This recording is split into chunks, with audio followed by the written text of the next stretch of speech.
شد الكرسي بتاعك وركز معايا يا صديقي، لأن اللي حاصل دلوقتي مش مجرد ضرب نار. احنا بنتكلم عن أول مواجهة مفتوحة بين إيران وإسرائيل بشكل مباشر من سنين طويلة، وده مش فيلم خيال علمي، ده الواقع بالصوت والصورة والصاروخ. النهاردة بتاريخ 15 يونيو 2025 وبنراجع اللي حصل من امبارح لحد اللحظة. صواريخ طايرة، انفجارات في قلب تل أبيب، وجثث في شوارع طهران. والسؤال، مين اللي كسب الجولة الأولى؟ ومين اللي هيدفع الثمن؟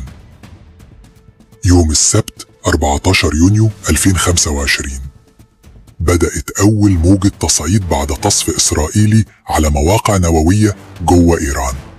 الرد الإيراني كان سريع وعنيف، صواريخ باليستية وطائرات مسيرة بدأت تضرب مدن إسرائيلية زي تل أبيب، باتيام، ريشون لتسيون، رحوفوت. ناس نازلة تجري، صافرات إنذار في كل شارع، والملاجئ مليانة. وحسب التقارير الأولية 6 قتلى إسرائيليين، من ضمنهم عيلة كاملة ماتت تحت أنقاض بيتهم. أكتر من 200 مصاب، بعضهم إصابات حرجة جدا.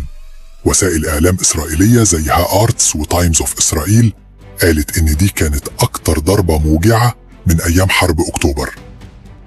الرد الإسرائيلي بعد منتصف الليل، الساعة كانت داخلة على 3 الفجر 15 يونيو 2025 لما إسرائيل ردت بقوة.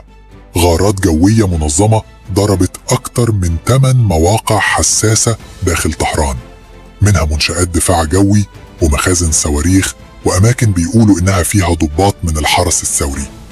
التقارير الإيرانية قالت 78 قتيل إيراني و329 مصاب، من ضمنهم علماء ومهندسين نوويين كبار، وده غير تفجير داخل منشأة قرب مطار مهر آباد واللي لسه مش معروف تفاصيله بالكامل. صباح الأحد 15 يونيو 2025 إيران ما سكتتش ورجعت ضربت تاني. صواريخ جديدة وقع في مناطق جنوب تل أبيب، بالتحديد في باتيام، رحوفوت، هرتسلية. وسائل الإعلام زي والا والقناة 13 الإسرائيلية قالت حصلت سلسلة انفجارات متتالية وأكتر من 100 إصابة في ضربة واحدة بس. أغلب المصابين اتنقلوا لمستشفيات رابين وإخلوف.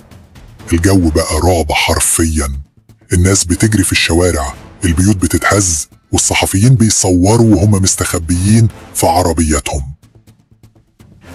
الموجز بالأرقام: عدد القتلى، عدد المصابين.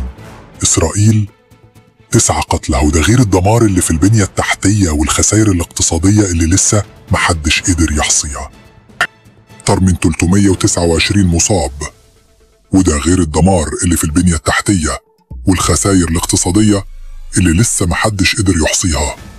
احنا قدام مشهد جديد بيترسم في الشرق الأوسط، مشهد فيه نار وصواريخ وسياسة ودم وأكيد مصالح. الكل بيضرب والكل بيتضرب، بس السؤال الحقيقي اللي لسه محدش جاوب عليه، امتى النيران دي هتقف؟ وامتى هنعرف الحقيقة من الحرب الإعلامية؟ تابع معانا عزيزي الكاريزما، كل جديد بننقله ليك أول بأول. وعلشان الفيديو يوصل لأكبر عدد دوس لايك واشترك في القناة، وخليك دايما في عالم هارون. ما تنساش بقى يا نجم النجوم تعمل السبسكرايب وتعمل التعليق وتعمل اللايك الجميل. وانت يا نجمة نجوم الكوكب ما تنسانيش برضو عشان الحلقة الجاية ان شاء الله توصلكم بسرعة وهتبقى ضرب نار ان شاء الله. انتظرونا في الحلقات القادمة. سلام.